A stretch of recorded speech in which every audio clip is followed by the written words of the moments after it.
எல்லோருக்கும் வணக்கம். இன்றைக்கி நம்ம சேனலில் கத்திரிக்காயும் பூண்டும் போட்டு எப்படி புளிக்குழம்பு வைக்கிறதுன்னு பார்க்கலாம் வாங்க. எலுமிச்சம்பழ அளவு புளியை ஊற வச்சுருக்கேன். ஒரு வெங்காயம் 2 பூண்டு உரித்து வச்சுருக்கேன். 1/4 கிலோ கத்திரிக்காயை குண்டு குண்டாக நறுக்கி வச்சுருக்கேன்.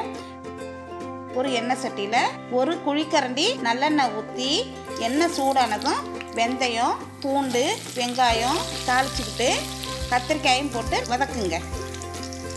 காய் வதங்கிறதுக்குள்ளே புளியை கரைச்சிட்டு தேவையான உப்பு 3 டீஸ்பூன் குழம்பு மிளகாய்த்தூள் போட்டு நல்லா கரைச்சிக்கிட்டு கத்திரிக்காய் வதங்கினதும் எண்ணெய் சட்டியில் ஊற்றி மூடி வச்சு கொதிக்க விடுங்க.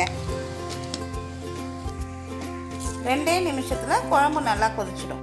இன்னும் கொஞ்சம் திக்காக ஆகட்டும். கொஞ்சம் அடுப்பை சிம்மில் வச்சு மூடி விடுங்க. 2-3 நிமிஷத்தில் எண்ணெயெல்லாம் பிரிஞ்சு குழம்பு ரெடி ஆகிடும்.